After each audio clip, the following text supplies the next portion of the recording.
Hello, my name is Carol May Whittick. Welcome to Her Conversations, Tools for the Awakening. Her is an acronym for Higher Energetic Resonance.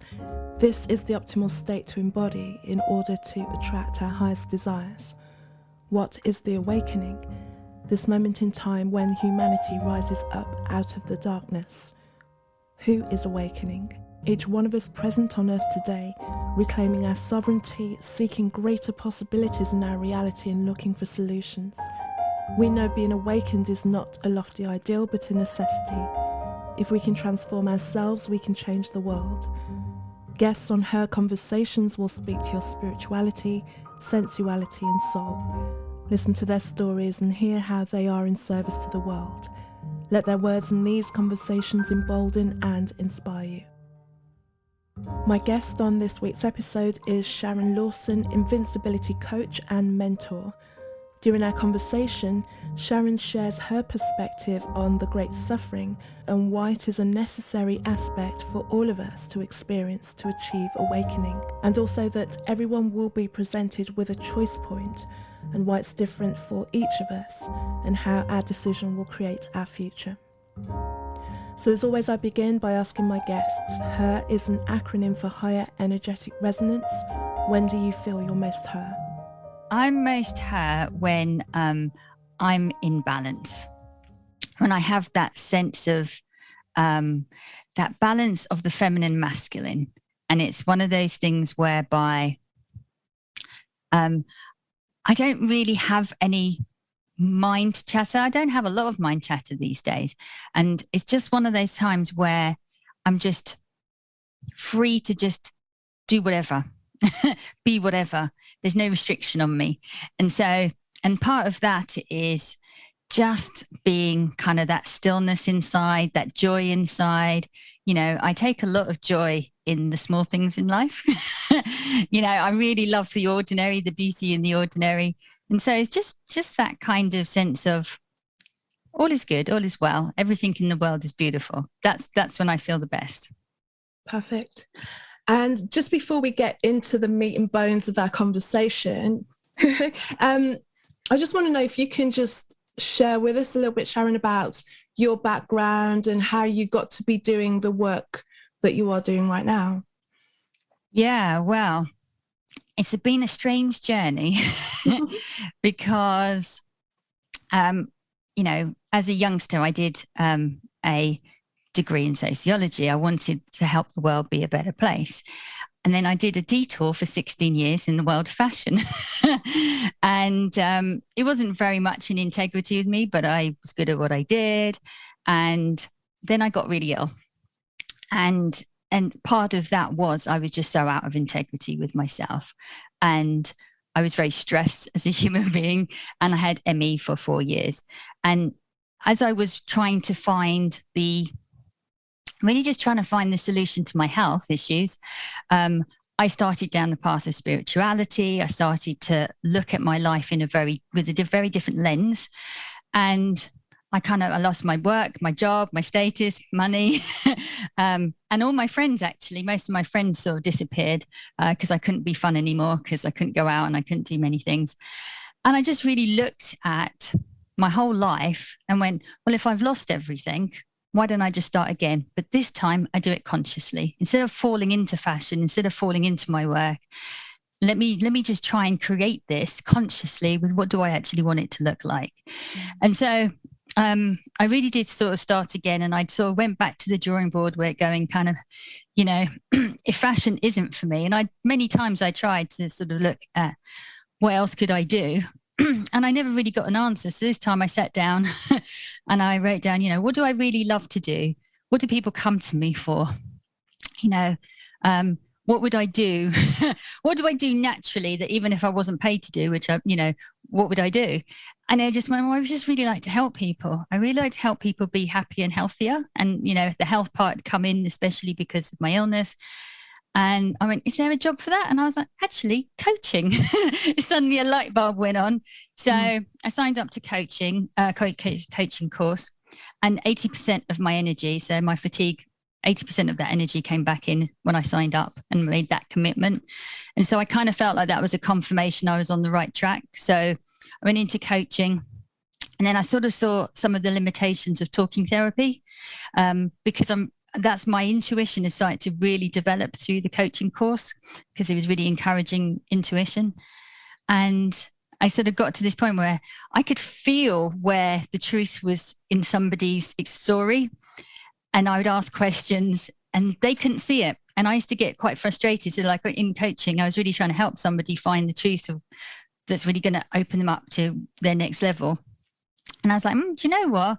The universe kind of just went, yeah, I can see you're frustrated. Here, try healing.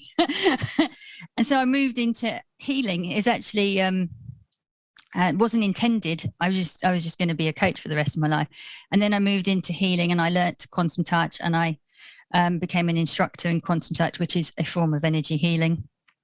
And then the quantum touch and the energy healing really exploded my intuition. And then it's really just developed intuitively from there, really. Great. And the reason that I reached out to you was because a video got shown to me of yours that I just thought was really interesting, and it kind of played into the conversation that me and my friend had been having and the work that we're doing anyway. And just talking about where we're at in this moment in time in terms of the Great Awakening. So many people are talking about this shift in time, in consciousness, and we're going through so many different things. But I think what few people are talking about, and this is what really alerted us to your perspective, was, and different people call it different things, like tribulation, I've heard it called, but you called it the Great Suffering.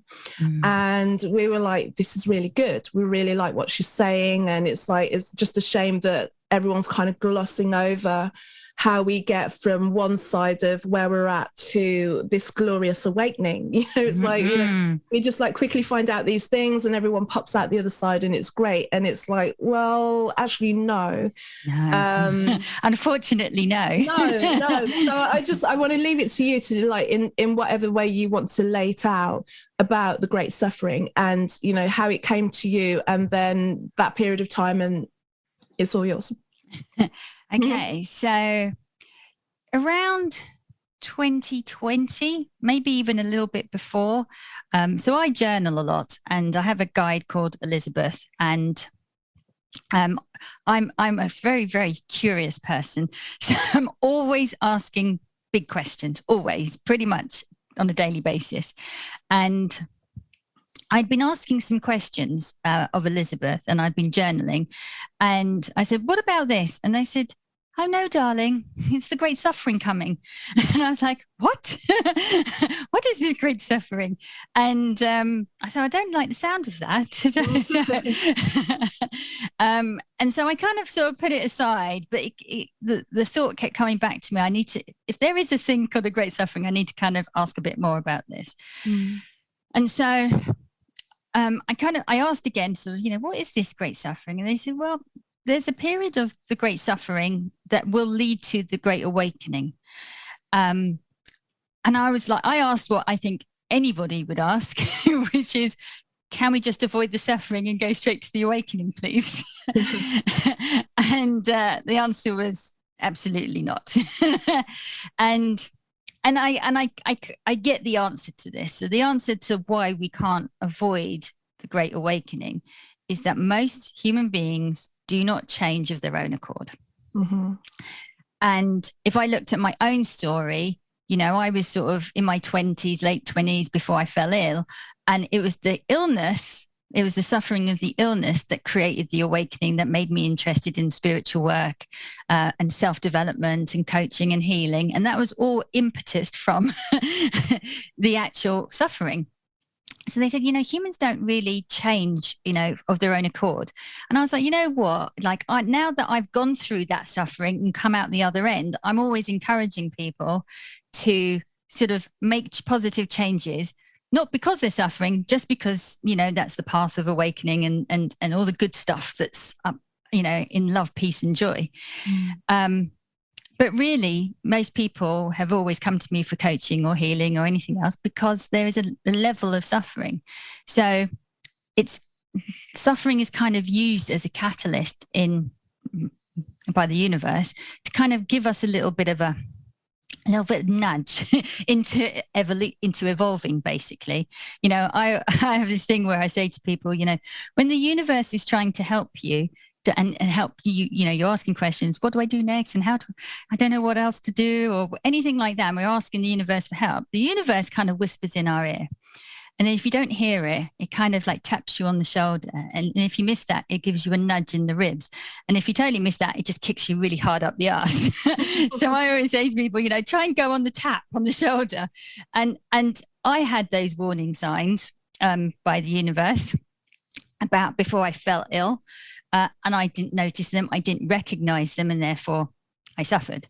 But now I'm really glad for that. So the suffering is not a punishment. The suffering is the wake-up call. The suffering is the noticing that there is a better way. Usually we kind of go, surely there's a better way than this.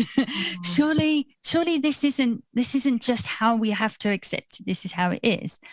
And so it's a call to a newer vision, a bigger vision, maybe, that self-empowerment of I can do this, or I can break the mold, or anything like that. And we're so conditioned into creating limitations for ourselves. So, the suffering isn't necessarily a punishment, but what it is, it's actually a doorway to freedom.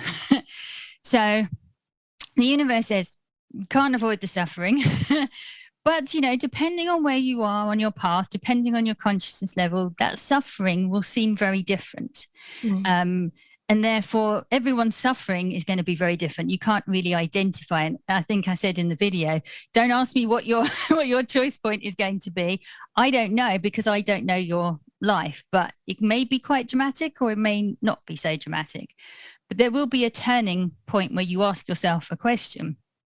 And so the Great Awakening is really about, do you want to stay in the reality that you believe is true, where there is quite a lot of suffering? I think we can agree there's war, there's inequality, injustice, gender equality, everything that you can name in the suffering that we already know. That's the world we've already created. Or do you want to step away from that suffering and be part of the new dream, be part of the new world, and really step into really a new way of being that we haven't really accomplished so far, which is why we are all suffering and why we're looking for solutions to move away from the suffering, right? We've created destruction on the planet. We're at a climate catastrophe. So many species have become extinct. We still got war. How have we still got war going on in this world? And so there's a lot of people who dream of a better world. And I say better in inverted commas, but a more fair, more equal, more loving, more unified world. And yet it doesn't seem to be manifesting itself. It doesn't look like it is to most of us. And so it's really about going, well, we are at a choice point as a species. Do we carry on this destructive path, or do we make a change? And so part of that, the great suffering and the great awakening, that part of it is really a specific point, really, whereby we have to make it, the earth has to rebalance. We have to make changes. It can't be hearsay. We can't just say, oh yes, and say, we want to, we'd like to, in 10 years time, we've got a target over there. We really do need to start creating that new dream from now. Mm-hmm. And we can't do it from what we had before. It has to be really new, because the systems are so ingrained. They're not gonna, you can't really build it on the old system. You can't do a variation on the old system. And so the Great Awakening is part of people really waking up to, there's got to be a better way than this. And actually it has to be so completely different if we are going to not just survive the climate conditions, we're really going to thrive. And I think the universe wants us to thrive. So it's going, right, well, now is the time to make a choice. Which side are you on? Do you want to perpetuate, contribute to the suffering, or do you want something different? And so that's how it's kind of been explained to me. And there's there's a very clear differentiation between, as well, that part of what has been created is the masculine energy that's been unchecked, that's created this sense of moreness. We've always got to have more, get more things. And that's got to change. And also we're going out of the era of I, or as they call it, the myth of I, the era of I, into the era of we, and shared consciousness and shared needs. And it's a real kind of, it's a really big change, actually, a really big energetic shift. So yeah, when I first heard it, I thought, oh God, suffering. And to be fair, when COVID came, I'd already heard that the great suffering was coming, and I was just assuming it was climate based. So COVID came along and I was like, oh, well, this is suffering. Okay. I didn't expect this at all. No. But it's now that I expect suffering and I've made peace with the suffering, you kind of can go, okay, and suffering means something different on all levels. I think, you can sort of look at it with more things that are going on in the world with a bit more objectivity and a bit more neutrality, rather than being overwhelmed by the idea of suffering, which is, when I first heard it, I was quite overwhelmed, as you can imagine. Yeah. But yes, that's a very long description. No, it's good. It's thorough, because obviously this idea, came to you, and it just needs, people just need to be able to hear it and just try it on for size and see how it, if it kind of resonates with them as a thing. But I personally and wholeheartedly believe that it is, whether you want to actually name it as a thing and really point out that we're in that kind of transition period, or just continue as we have done until there is an awakening for people, or there is not an awakening for people. And I think the suffering, just looking in the world now, for the majority, well, for pretty much all of us at this point in time, are having to really dig into what it is and what we want in the world, and what kind of life we want to lead, and really be honest on what level, and then be honest with ourselves, but also be honest to the level that we have an awareness of being honest. Like you were saying, when you've got you had a client in front of you and you could speak to them, you could do the talk therapy and it would get so far, but then you're seeing something else, and it's almost like the only way that you can speak to them is like to speak to them in a completely different language that they have no they've not really tapped into, so they're not going to hear you. And there's been so many, you can see as well in the world, especially since this COVID era, that there has been so many different levels of awakening to so many different things, that people are unable to speak to each other because they step into another area of awareness and knowledge, and kind of just seeing the world for really what it is, and the way that it really is set up, and what's true and what isn't true. And it's almost like you're kind of just moving out of different bubbles of awareness, and not to make it hierarchical, because that's the way that we've been told, but there is a freeing of it, because if you kind of think of where you're at, and you can like you're just at a different perspective, where you're looking at the world and you see the way that the systems are laid out.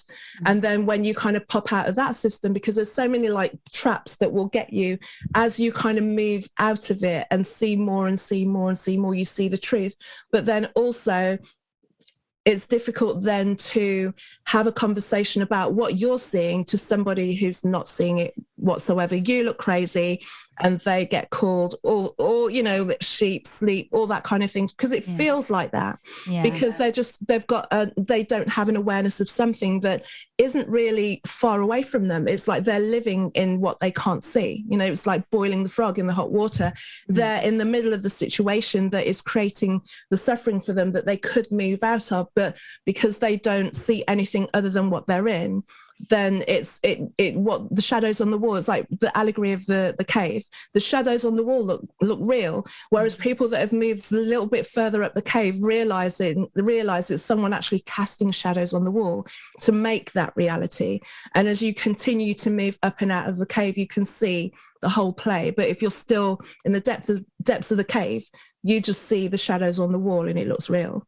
So there's that kind of people moving through different layers, and the further you step away, the you've got to wait for people to realize it or not. And that's a hard part. And that in itself is a suffering, because a lot of the time you're walking away from people that you've been connected to, maybe even your entire lifetime, family, friends, that kind of thing.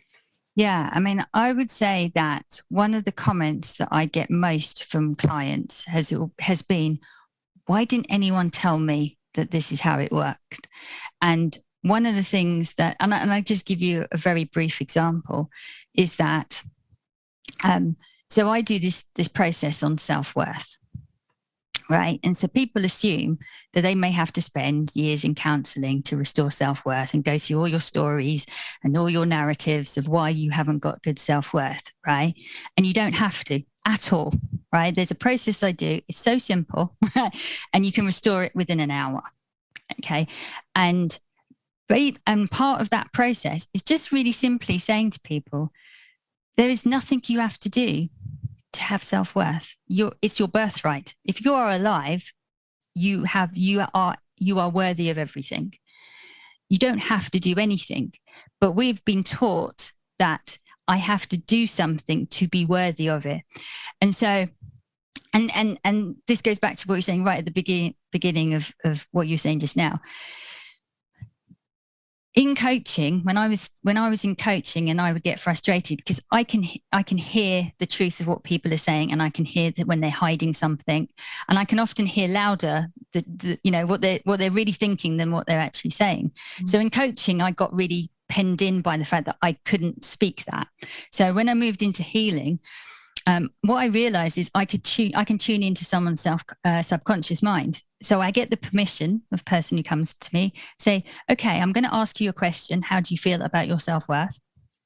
And then if you answer me, and we'll see what your conscious mind says. And then with your permission, I'll go in and I'll listen to what your subconscious mind says. I'll bring it out and we'll have a look at whether they match, right? And this is the thing. People would say, just tell me what you think your self-worth, how your self-worth is about. How are you worthy of love? And they go, yeah, I'd like to think so. Or maybe they'll say, no, I don't think I am. And then I tell them what their subconscious says. And they go, no, that's right. That's what I actually think. That's where it actually comes from. Mm-hmm. And so that self-knowing, do you know what's really in your subconscious? Do you really know what your programming is? Do you really know the point of view or the perspective of the world that isn't really you, but you've picked it up and it will become so solid now that that's how you're viewing the whole world. And most of us view the world from a place of, I'm not sure I'm worthy of love. I'm not sure I'm worthy of success. I'm not sure I'm worthy of, wealth, success, anything really, a great body, a good relationship, you name it. And so that worthiness almost taints everything that we do. And we know, it's almost like we fight with ourselves because we kind of intuitively know we are worthy, and yet things don't seem to confirm it back to us. And even just changing your self-worth and realizing, I don't have to do anything. It's like you don't say to a baby, do something to prove that you're worthy of my love. They'll do something, baby. We're just bigger babies. Yeah. We don't actually have to do anything. And so we get conditioned into looking at the world in a certain way, or questioning the world in a certain way, or not questioning the world in a certain way. So it's nobody's fault, the perspective that you've got, because it's just whoever brought you up, whoever you went to school with, whoever taught you stuff, because we only know what our own experience is. We don't really, anything outside of our experience, by its very nature, our minds don't really know anything that it doesn't know. It doesn't know what it doesn't know. Yeah. And so the part of that path of awakening is waking up and going, actually, there might be another perspective. Actually, there might be things that I've not come across before, but let's go and have a look and just see the new perspective. Let's see if this could offer me something else. And, it's really that first sort of questioning ourselves to go, is there something more? Is there something different? Could something really truly help me live a better, happier, healthier life? And the answer is, in the world of the internet, you've got all this information available to you. And so I think people are waking up and questioning. I think people are waking up and kind of going, what else is there to life than just this? Is there an easier way to do these things? But it also gets distorted by the ego often.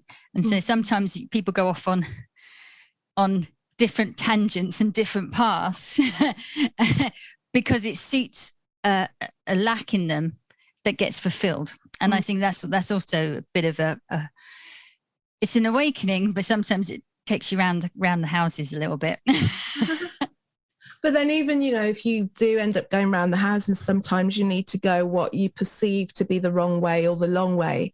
Yeah. In order to come out and go, okay, I could have saved myself 5 years, or whatever it took, just casting my mind on things that I've gone through or paths that I've taken, belief systems that I may have kind of just like ridden with for a long time. And that I'm sitting on the other side of them now. But in one aspect, it might be like, well, if you just stayed here. I mean, if I just stayed where I started, I would have no perspective on so many different people's point of view when it comes to belief systems, about how they see the world, about how they view God, or how they view the universe, or how they view, their spiritual relationship in their life. Just that aspect alone, if I'd have just stayed where I was born, then there would have been one way. And the thing is, when you're in that situation, you get told that there's only that way, there's no other way to do it. And yet you meet all of these other people that are finding solace and awakening and a richer life by doing it in so many different ways and calling it so many different things.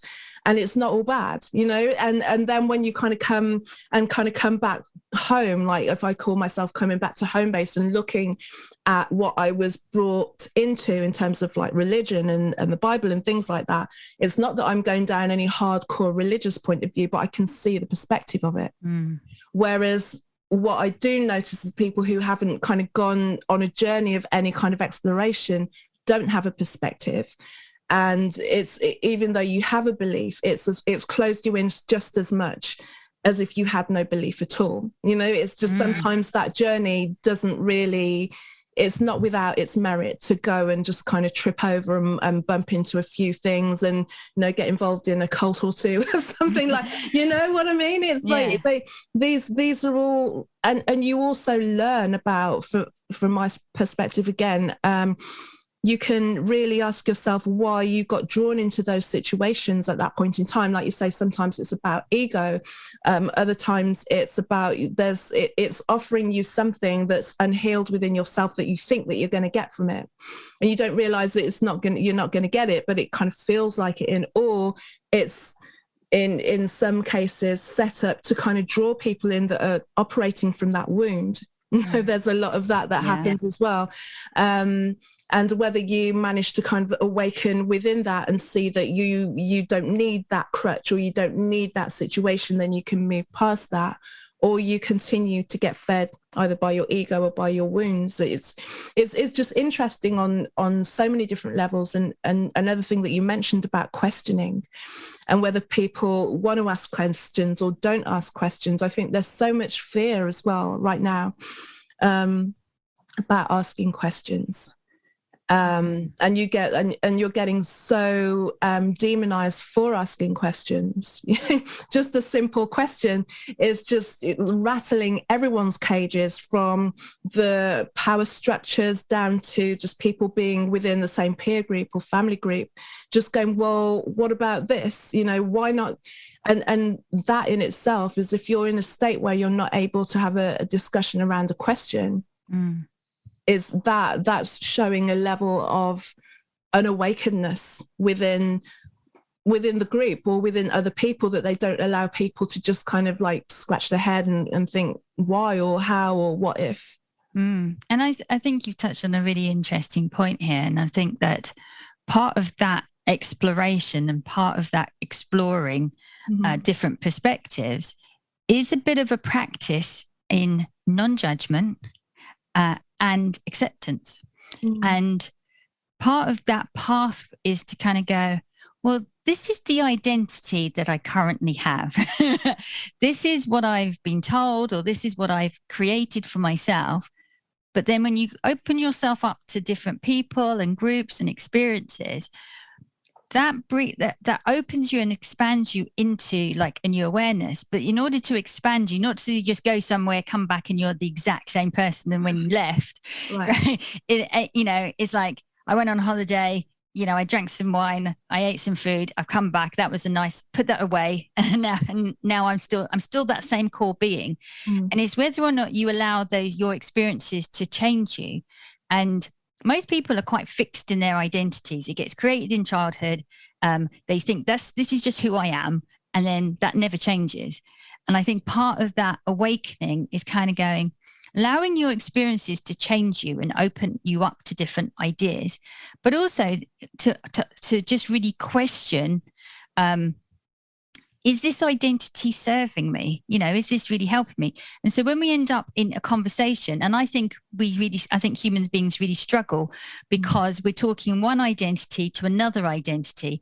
And if I say, I don't like something about your belief system, people think you're attacking them because it's their identity, the egoic identity, that feels attacked, and it won't give space or won't give anything up because it thinks it's a lack of power. And so if you say, I'm not sure about your belief system, it usually escalates really, really fast into an attack on each other's belief systems, right. And everything falls apart. Whereas, I think we have to, and I think the further along your path you go, you can kind of go, okay, well, someone's saying something I disagree with, but it's all right if they disagree with me. I'm okay with that. This is my perspective, this is their perspective. There's enough space for both perspectives. Maybe I can learn something from them. Maybe I can get a bit more understanding of that perspective so that the next person I meet, I can have a more pleasant and detailed conversation with, right? And things over COVID and stuff, it really showed us how our identities have clashed to such a point. Even people in the spiritual community were calling other people names. And I was like, you know what? Spirituality is about a loving path. The path is the path of loving and acceptance. And yet people are calling each other terrible names and judging people. And I was like, that's not really the spiritual way.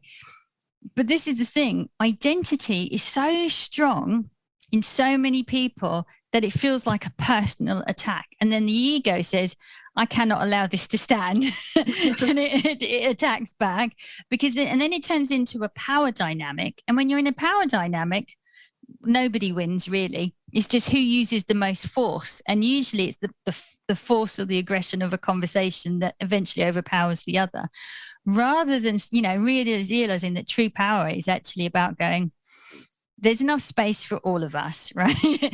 There's enough space. I may not agree with everything that you're saying, but I respect your rights from the level of which you are speaking to have that be your truth, if that's what you wish. I offer something else.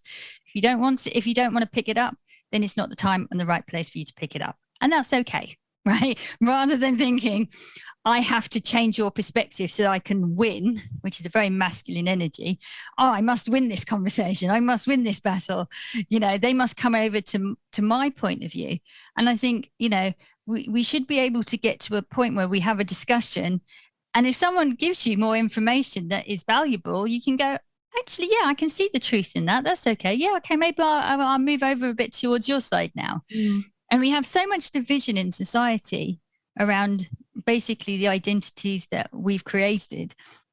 And then we kind of, they say identity politics and stuff these days, which is, kind of true to a certain extent.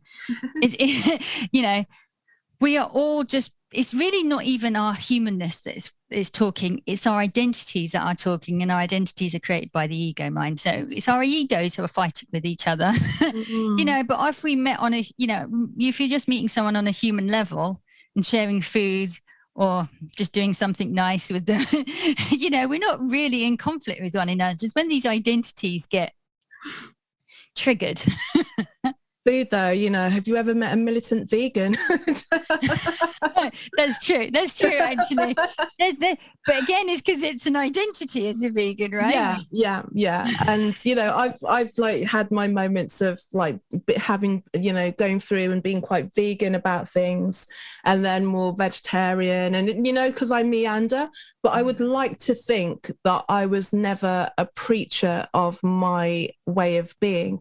But one thing I do really strongly remember, and it always sticks out for me because it just like made no sense, the reaction, was when I'd made the decision that I was going to be vegetarian or vegan, I can't remember, but I just wanted to announce it. It's mainly to family and just say, you know, I've made this decision and I'm going to, you know, I'm not going to eat meat anymore. It was like more so that I said, I'm not going to eat meat anymore because I hadn't really worked out. And this was like 10, 11 years ago. So it still wasn't as easy to be a vegan as it is to be now, even though most of the vegan food is junk, if you talk about it.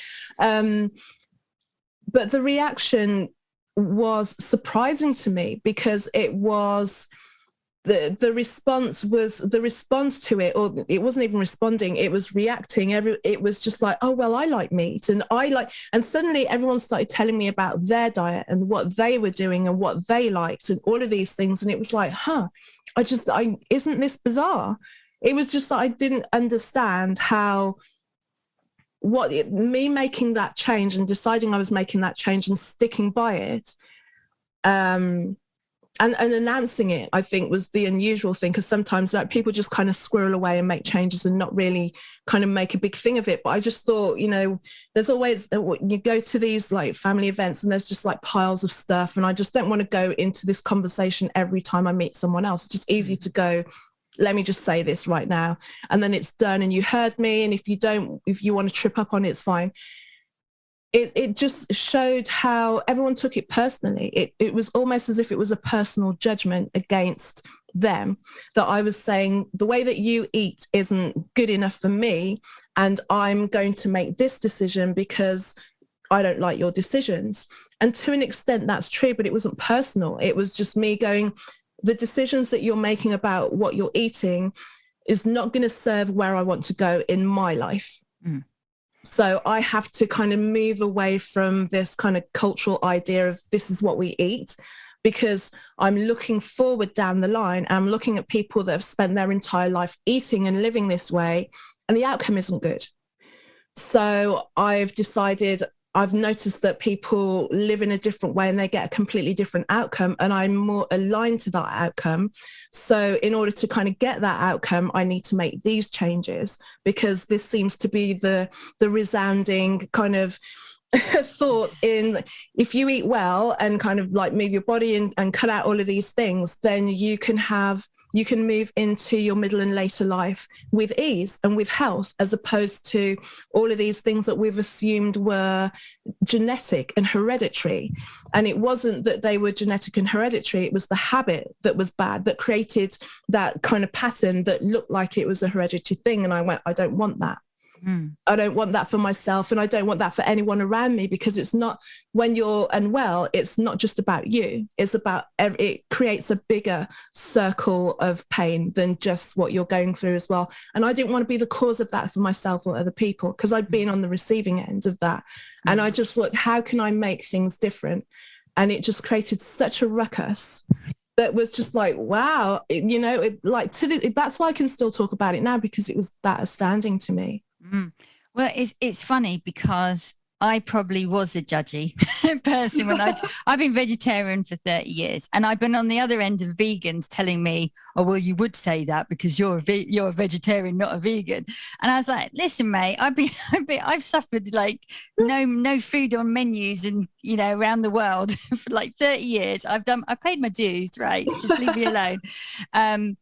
But what, and it was so funny. I read this study the other day, and it was, they said there was an article where it said, you know, they've done studies now, and you judging somebody else for what they're not doing, whether it's climate change or changing your habits for the environment, changing your food habits. If you sort of bang on about how bad it is, it doesn't change people's attitudes, and it doesn't change them and make them vegetarian or vegan. And I was like, You don't say. I'm like, was there really a study required for this? And the thing is that in the past, when people asked me, and the thing is, I'd be vegetarian, minding my own business, and somebody at a dinner table would ask me whilst eating, why am I vegetarian? And so that answer had sort of changed over the years. And at first of all, I just don't want to eat animals, right? Plain and simple, I just don't want to eat them. And then, every once in a while, someone would ask me, and I could tell they were digging and they were looking for a hole in what I was saying, because I'm vegetarian, not vegan. And they're, what about milk? What about this? And I'm like, you know what, when you stop eating me, come back and poke holes in what I eat. But until then, don't stop bothering me. But when there was somebody who I could it was just intuitively that they would start bothering me. And I was like, and this is the truthful answer. And people hated this answer even more so than I don't like eating animals. And it was just like, this is completely true, is that I choose not to eat animals because I don't want to contribute to, I genuinely don't want to contribute to suffering if I can avoid it, whether that be animals, work, environment, my own suffering, like you say, from, the science is in, it's not good for you, especially in large quantities. It's small quantities, people kind of say, okay. But like on every level of suffering that I don't wish to contribute to, that the food is part of that. So I say, well, I just don't want to contribute towards suffering. I'm here to alleviate suffering, not create it. And people would then they would feel so judged by that. And it wasn't, they were just asking me. And I was like, you know what, if I just mention suffering, hopefully that's the end of that conversation and we can just let it lie, because most people would be too uncomfortable to answer that. But no, people, their identities were so affronted by that, they would pile in even more. And it's like, you know what, I'm not asking you to change. You've asked me. I didn't offer this up. Right. And this is the thing, people can just, they kind of say they want to know the answer to that question, but they don't really want to hear it. They want to be pacified that they're okay to eat meat. So I don't think there's any version where a vegetarian or a vegan can answer that and it not sound judgmental to an identity, because there has to be a reason why you want to change, and whether it's health, environment, or whatever, the person who is not doing that is going to feel judged anyway. So you can't win, whether you're judging or you're not judging, even if you're just saying, no, it's just for me. It's just for me. I'm choosing this. This is my choice. But then people want to come in and question that choice and pick holes in that choice. And then you get your identity gets, right, well, someone's trying to pick holes in my morals. And so then that gets provoked into another conversation. And I think it's just because, these identity choices, and we can see it across the board in many different subjects now, but identity choices and what we want to be called, how we want to be seen, if you're not it and you start picking a fight in it, that's what people tend to do. They want their identities want to kind of feel like, oh, I can pick a hole in that person's choice so that I can feel better about my choice or what I am. And I don't think it's necessary. I think, if someone asks from a genuine place of, why are you vegetarian? You just answer that question. And it doesn't cause an affront. You just say, oh, okay, well, that's interesting. That would be the end of the conversation. Go, okay, that's interesting. You store it away. You can put that into your own sort of ideas bank and do what you like with it. But it always turns into a judgment. And this is what I was saying about the path of, the spiritual path and the awakened path. It's really about acceptance that we're not all the same. We've got different experiences. We've got different biology. We've got different needs, different wants. And it's okay to have a conversation where they don't match and learn from it. You don't have to actually action anything if you don't want to, but you can still learn from another person's perspective and go, oh, well, that's interesting. It's curiosity and it's acceptance rather than, oh, that's not the same as me. I feel that that there's a judgment here and I must react. But do you know what? Like when you were saying that, it kind of just harkened back to what you said before about when you were coaching someone and when you could tell that there was another level to go to? You know, I get that same thing as well. Sometimes just speaking to people, I'm like, you're lying to me.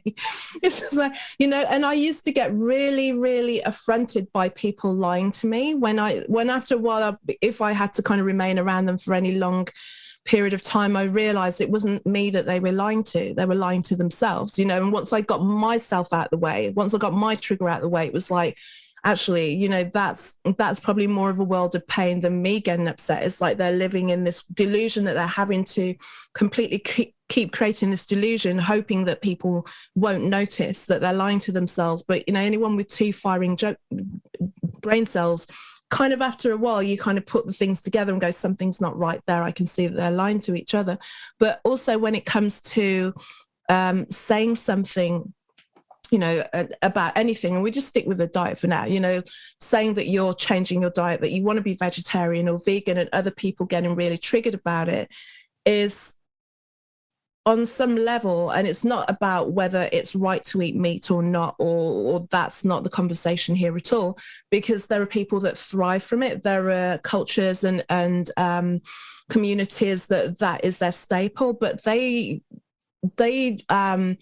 the way that it's given to them, the way that the meat and the animals are served up to them, is completely different than the culture and the society that we live in, and the way that things are done to feed the populations that we live in and that we're talking to.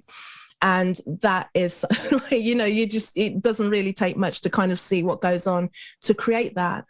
But when we're saying things to people about yourself and making that change, it's just kind of like triggering a remembrance in themselves that they've not kind of dealt with, you know, that they've gone, oh yeah, you know, maybe they've had those thoughts. It might not be that they want to turn vegetarian or vegan, but maybe they've just kind of been aware of their health or wanting to be able to make changes and not quite got there.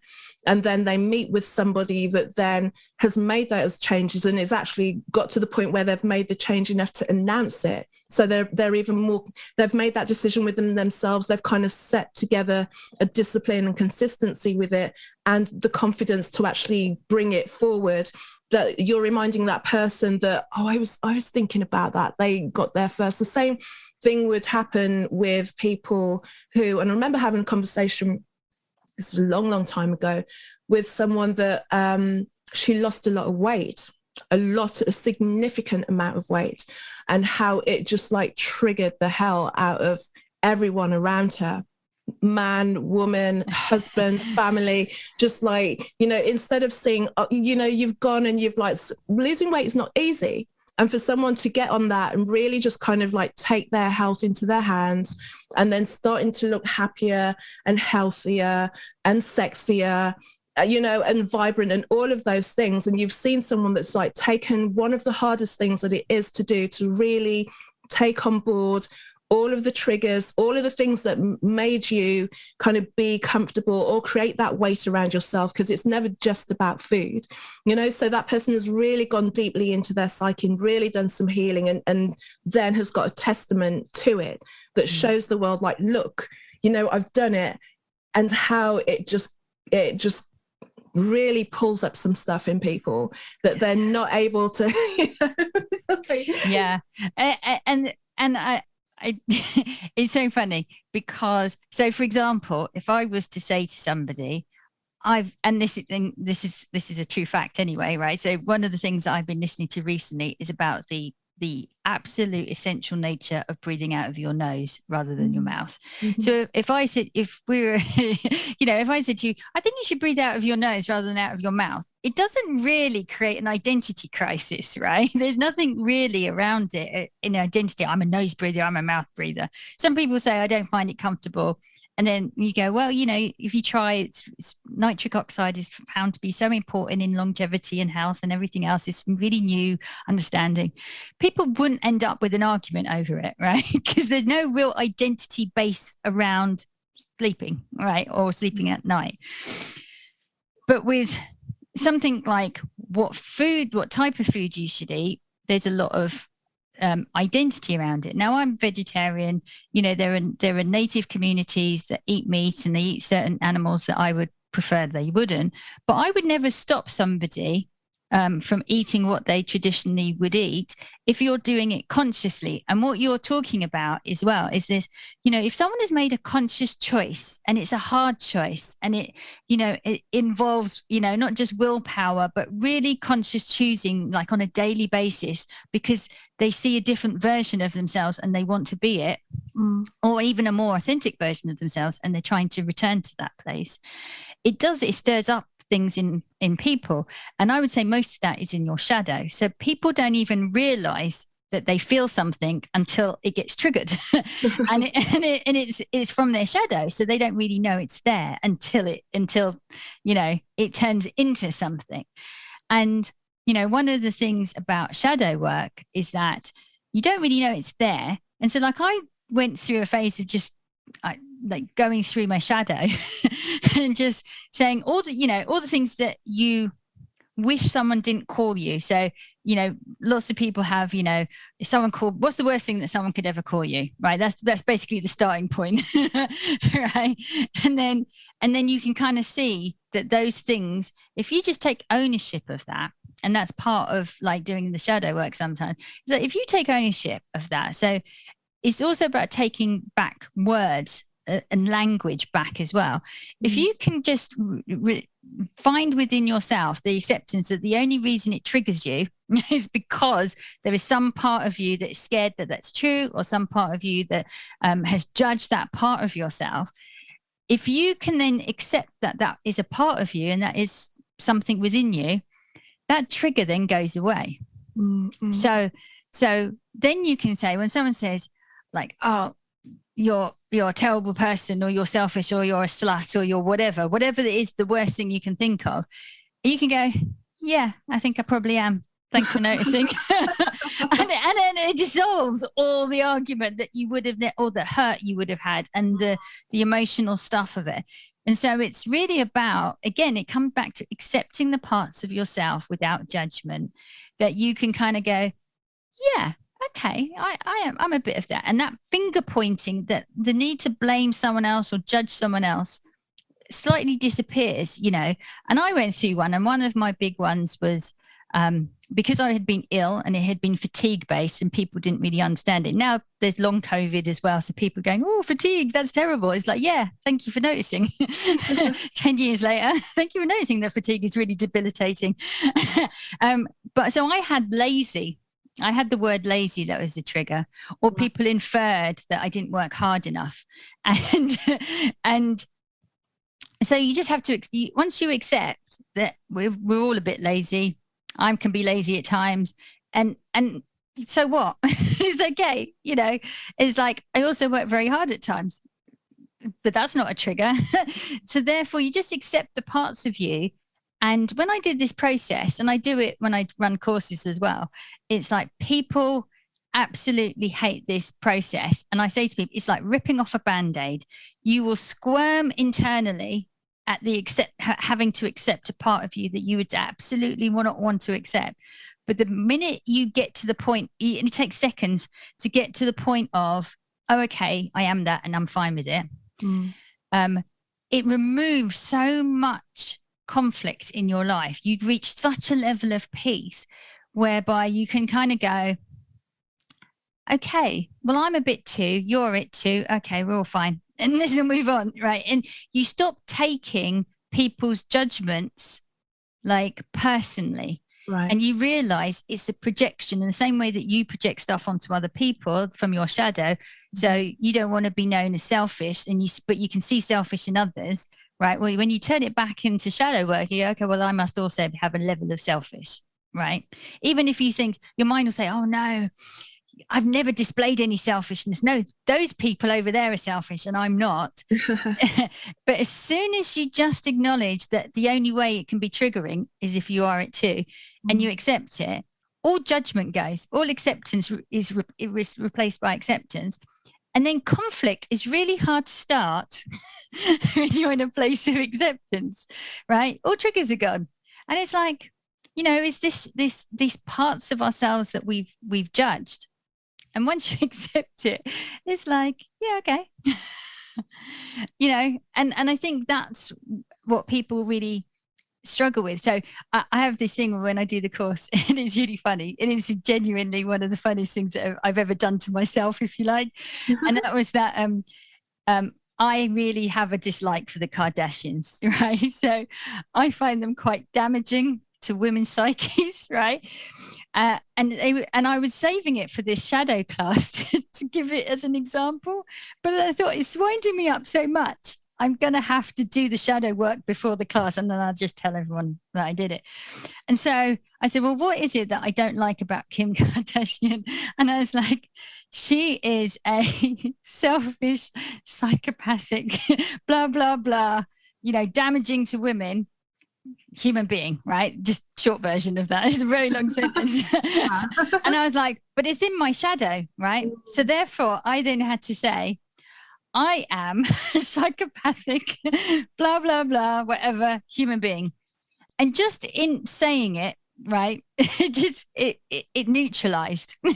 And there is a real power in it. And people just go, no, but I can't possibly have people think that I'm a psychopathic, damaging to women, blah, blah, blah. And I'm not, you know, I don't feel it and I don't really believe it, but it's a trigger point that we all have. And that's why when someone presses on it, like, we go nuts, right?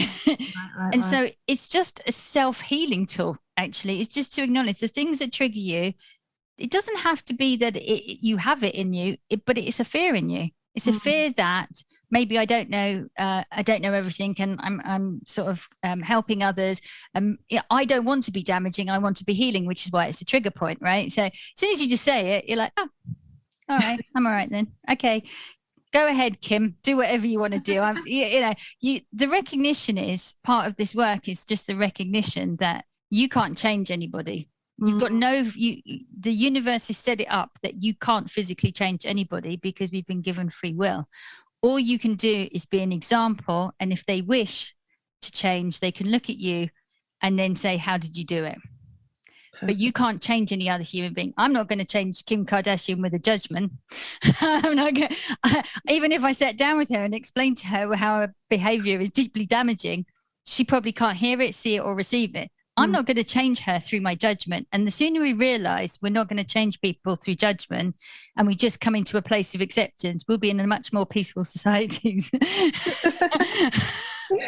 If only they could work it out. You know, you were talking about points. I realized there's one point we haven't kind of pointed out on, and the choice point. I wanted you to kind of elaborate on the choice point, which is what follows the great suffering as well. So the choice point, was actually just a year of choice point as far as I'm aware. And it was, everyone has been given, all of humanity have been given a chance to up level in their level of consciousness. And part of that uplift is being given a choice between staying in the suffering or moving into the awakening, being part of the suffering and contributing and perpetuating and seeing that as the reality, or moving away from that and being part of a sort of a new dream. And so we've all been given a choice this year, and it ran from September 21 and it's ending soon, September 22, where the veil lifts. We sort of have a moment of suffering, or we have and that suffering really does look different to everybody. Some people, if you're more conscious of it, you'll see it for what it is and know it's your choice point. That if those who are slightly less conscious, it'll pass them by and they won't even notice it, but it would have been a choice. They would have had the veil lift if they could see it. And then that choice point sort of decides where you are on the energetic shift that's going to happen after September this year. And so I thought it was going to be really dramatic for everybody because it sounded really dramatic. Mine wasn't dramatic because I went looking for it. So I did a second video that was about me looking for my own choice point. And I think some have been really visible. So Will Smith was a very, very visible choice point, and he's such a great example of that because, you know, him slapping Chris Rock was a very visible choice point, and I feel a bit sorry for him because, you know, if he had sat in his seat after he got upset just a bit longer, he'd have seen the veil lift, and he had time between him getting up on stage. He could have walked over and just whispered in his ear. He could have done anything. He had that choice and he didn't. And I can see why he didn't. I know why he didn't. But some people's were dramatic this year and some people's have been not so dramatic. And really, but the choice is always there, whether you can see it or not. The choice has been given to everybody.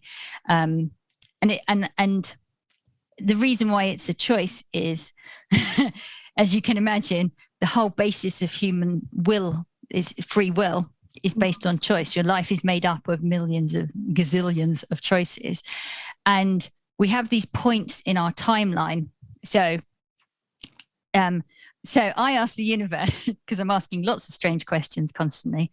I once asked if you could, say you're living your life and you sort of thought, this is good, but it could be better. I'm not quite achieving all my dreams here. Can I go into another dimension where I'm doing better and just pull that life into this one? Yeah, just I ask all kinds of weird questions. And the universe said, no. They answered me properly. They said, no, you can't do that. You can't go nicking something from another version of yourself. But you can go back and return to your choice point where your choice diverged into a different experience, and you can go back and you can choose again.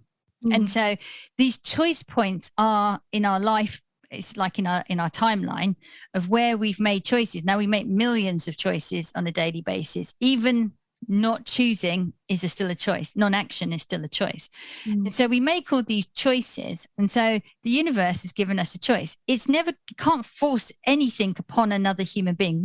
Humans are not supposed to force anything onto another human being because that's not power, that's force. And so the universe never forces, it offers. And if you pick it up and then you can make a choice with that. And so it's given us an offering of, which do you choose? Love and fear, you know. In spirituality, we often talk about the choice between love or fear. But, you know, even since COVID, the choice between love and fear has got deeply confused in the world, I would say. But it's a choice. So what that choice looks like to you will be what your suffering is. If you can identify what that suffering is, it's much easier to find your choice point. But if you don't know what that suffering is, it's a little bit more tricky because sometimes they're very abstract. The choice points are quite abstract. And the only reason I say that is that when you're at the lower levels of consciousness, because of the nature of reality and the way you look at the world, everything looks quite fixed. But as you're at the higher levels of the path, you have a more abstract ideas. So your choice point in might be, you know, related around a job or work or something else or money, something that in a reality kind of concrete kind of way. Whereas at the higher levels, it may be like your suffering may be, why am I not as loving as I wish I was? Or what is the true nature of love? Or what is the true nature of peace? Or, you know, you're asking a different quality of question, sometimes more abstract than when you're at the lower levels where you might be asking, why haven't I got more money? So what makes you suffer is different at different levels of consciousness. And so I think I thought everything would be super dramatic and it's not always super dramatic. Sometimes it's quite subtle. Amazing. But we've all been given a choice. And that's the nice thing, is that we've all been offered it. Yeah. That's so good. I'm so glad we got to have this conversation, because I think with this period of time, there's so much there's an awareness, like you say, just depending on your level of awareness and how you see things, there's an awareness of a shift, and either people are feeling a shift into something better or just a shift into something that is just like completely unknown. And the shift kind of people react differently to the shift. Some are letting go of things and are happily letting go of things because they're feeling the freedom of letting go. And others are grasping onto situations harder than ever before because they feel in the letting go of it, they'll be lost. And that's where we're just having this kind of shift in reality, and fascinating time and totally fascinating conversation. I mean, if I can just add one thing, sure. I think that's really important, is that I think people can feel there is a change in energy coming. I think that lots of people, and part of that is I need to let go, I need to declutter, I need to clear, I need to have that sense of freedom to make a completely new choice. Mm-hmm. And the old ways have been so dominant in our lives that feeling of I need to let go, I think is really natural. Because the shifts that we're going to be moving into are very much about changing our consciousness level, changing our consciousness to how we see the world. And part of that is unity consciousness. It's shared consciousness. It's this taking away the I only, to only look at the world through the eye of what do I need? What do I want? What do I want to achieve? What does success look for me personally? Mm-hmm. Into this new era that we have really got no, in the modern world, we've certainly lost, there is certainly Indigenous peoples, who know this, that we've lost it and been trying to tell us this. But we really have to rediscover this sense of unity and sharedness. That is quite scary when we've been so individualized for so long. And so I think that there is a natural uncertainty about what comes next, mm-hmm. because we know it's going to be quite different. It has to be quite different. But, the ones that are staying, who chose the suffering, it is going to things are going to ramp up, because that suffering is all connected to the I-ness and the masculine energy of more-ness. And to come out of this, because we've been trained into capitalism, everyone who's alive now, we've been trained pretty much into capitalism, which is more, take, ruining the planet, don't care so much. We'll deal with that later, right? And so that more and that I-ness has created where we are now. And that's usually the creation of the suffering as well. Most people suffering is, am I loved? Am I loving enough? Am I wealthy enough? Am I successful? You don't care about if anyone else is. You only care if you are. And so we're moving into like a new way of defining ourselves, the new way of living and sharing and systems. And it's going to be very different. And it's almost like we can't conceive of what that looks like, because we've so been based in this I landscape. And so, and when people have tried to do communal stuff, and they've tried to do things like communes and various other, the hippie movement in the 60s, they really did try. And then it ended up getting I don't know if you could say infiltrated, but it kind of got dissolved out by the I just kept coming back in again. And so we've had attempts to go into this we idea, but then always an I kind of comes in and says, well, my needs, my stuff, what do I want out of this? Oh, and it kind of changes, and it doesn't seem to have been able to be made solid. And so we've learned from the stuff of the past of what happened to the people who tried this we shared love idea. and we've learned from that historically. And I think the we we're going into is not the same. It's a higher consciousness level of we. It's a higher consciousness level of how can all of us thrive? How can we all be okay? How can we, when we say we mean nobody left behind. When we say we include all animals and plants and trees in that. That that identity of we is going to have to be much stronger.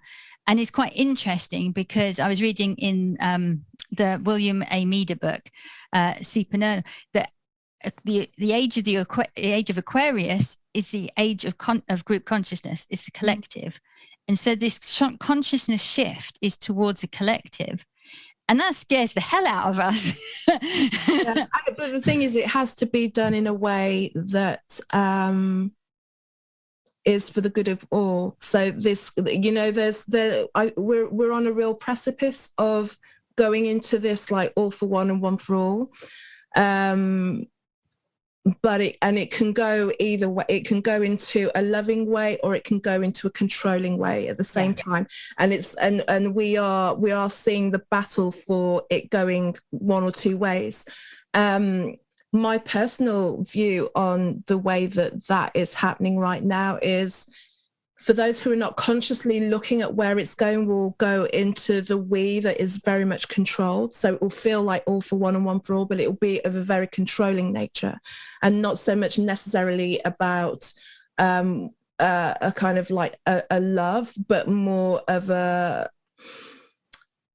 just more of a kind of the society, the globular society that we're in at this moment in time. And then the option, that kind of choice out of it, goes into a we, but on a very different, like the individual still stands, but the individual still is in the we, whereas the other is, there is no individual, there is no privacy, there is no, we can see that those things are encroaching on us with the way that technology is going, the way that the money is going. Everything is kind of pushing everything into a way that it'll be all for us, but there'll be no individual soul, whereas we need to kind of pull away from it. So I see that choice point in that as well, very, very clearly also. I mean, I totally agree with that. I think that it is going to be love-based, and it is going to be unity consciousness. And it's a move towards unity consciousness. And part of that is the understanding of true abundance.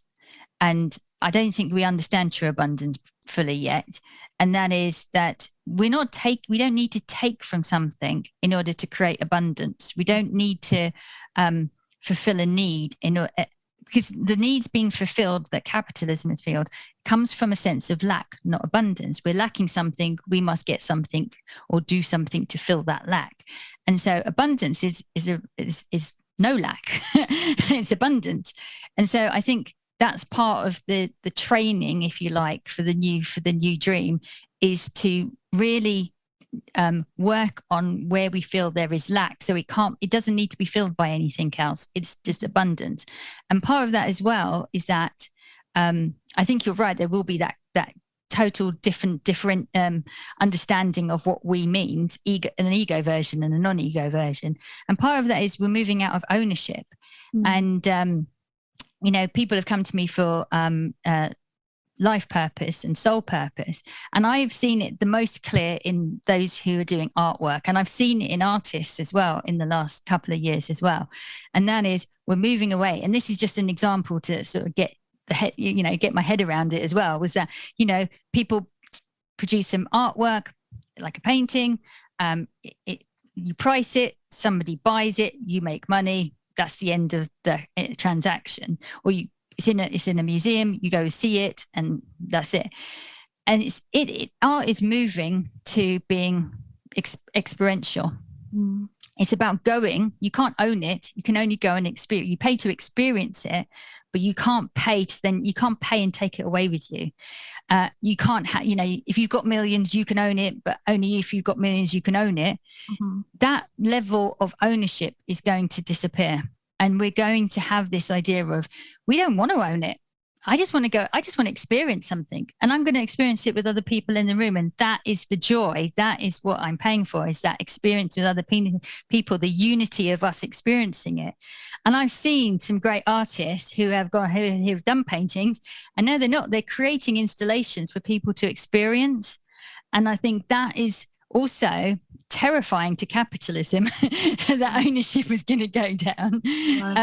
But that shared experience of, it doesn't have to be mine. Why does it just have to be mine? You can share it. And there's been so many initiatives of, sharing tools, where people share tools. You don't have to buy it. You can just lend it out and get it back again. And so we're having to relearn this idea of sharing. And, if you're Americans will probably be terrified because they think that's communism. And it's not about taking something in the old sphere and just revamping it. This is like a totally new way of, we're going to be having to create really consciously create from a higher perspective of love and unity, abundance, acceptance, non-judgment, and so, this is the challenge, and this is the joy of the future years to come. But yeah. Amazing. So it's all good, people. Let's continue on this thing, but just be diligent and always ask questions, and always be aware of things can go. There is a shadow to everything, but just be aware of what the shadow is. And I think that's where we're all learning to mature in our discernment, is like, don't just take things at face value. Just ask a few more questions and think about how it can be and how it could be. Just kind of look at it both ways, and then be able to make more decisions from a learning place, really. And don't worry about getting it wrong and everything like that. But thank you. Have you got anything coming up, Sharon, that you want to share about, any courses or programs or what's coming up, and then let everyone know where we can find you and things like that? Well, funnily enough, as we're talking about sharing, so I decided I've been running courses and sort of free classes last year, and then I really felt this shift towards something different. And so I've really moved into, and it starts in October. And so it'll be opening up in September, but a membership program. And the reason for the membership program was so that we could really start to create a community. And one of the things that I felt for many years, and a lot of my clients have even said to me, is that, I can't really talk to other people about this. We don't necessarily have the family or even the friendship groups where we can be open, talk about things on a higher level, or just, ask for a different perspective on things that are happening to us. And so I really, really felt that a membership program with a community area, and, people are showing up regularly so they can get to know each other. We can sort of have, discussions about things. So I'm going to start this membership program. It starts in October, and it's called Becoming Invincible Together. Lovely. And the together part is the important part. I've priced it, I think, very competitively, and it's so that everyone can kind of join in. And, there'll be a video that goes out every month. There'll be a live call where we can either practice certain things or just question and answer, and we can sort of share. It's going to be quite mixed what happens on that live call. There will be healing and transfiguration, but it'll all be mixed in, because whatever we feel is the need of the group, whatever comes up each month. And so really that's where I'll be putting most of my new content. And then in the new year, I used to teach quantum touch as an energy healing sort of modality, and I kind of outgrew that. And so what I've decided to do is create my own. It's not actually called energy healing, but a healing program, which is it covers much more wider area and much more important tools and tasks, and how you actually sort of generate your vibration and things like that, and the other things you can do. So those are the two main things that I'm sort of gearing up to sort of launch at the moment. But for me, it's this idea of being invincible is really come into play recently, that we especially for women, we don't really have examples of female invincibility.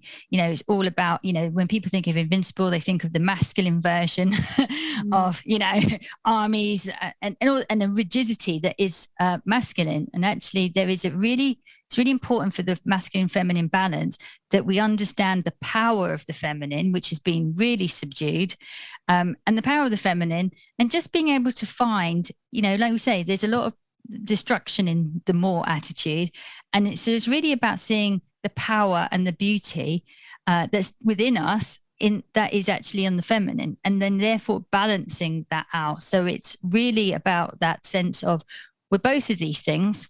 They're both important at from different places to do different things, to be different things. We need to balance that out. So that's also a really part of that invincibility is the lower energies, you know, the destructive energies, the ones that have created the world that we're in now, they use a lot of force. They force us in, they control, they manipulate. And actually, that's not true power. True power doesn't force at all. But we don't really know what that true power looks like, because we have had we have had examples, but they're few and far between. You know, it's the Gandhis, the Martin Luther Kings, non-violence. People haven't really understood how to utilize true power for good, because it always gets hijacked for the opposite of that. And so part of this membership is about saying, you know, we have to be strong. There's going to be a lot of people trying to use force against this new way of being. There's an energetic shift happening. We have to be, you know, have that faith that this is the way we are going. So we need to become more invincible in this. We need to be strong in this. And so that for me is, I think, part of where we're journeying into. And I don't think it's for me to tell everyone else. I think that's why we're doing it together. That's why the membership is together.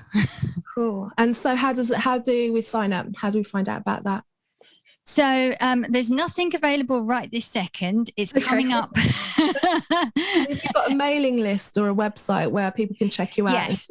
So it's coming up very soon. It's so you can go to sharonlawson.co.uk. That's my website. It's the website's in transition at the moment. And if you sign up to the newsletter it comes out once a month on the first of the month, and that's where the first announcements and the first sign up email is going to be. I haven't really announced the pricing yet, even to those who follow my work, but it's a very, very good price. I think everyone will like it. It's really affordable. And so that's all being announced sort of in this month and next month, basically. And then we start in October. Fantastic. Well, I wish you well with that as well. Thank you. We need community so much. So it's good that everyone's finding places that they can find like-minded people and start to let down the guard. I think that's what we really need to do. So once again, thank you so much, Sharon, for today. Thank you. Yeah. Thanks so much. Thank you, Sharon, for joining me on this episode, and thank you for listening. You can find out more about me on my website. That's carolmaywhittick.com, carolmaewhittick.com. On Facebook under the same name, on Instagram as Casmic, CAZMICK, and a small Telegram group that we're working on building, Her Conversations, Tools for the Awakening. Thank you very much for listening again, and until the next episode, take care. Thanks.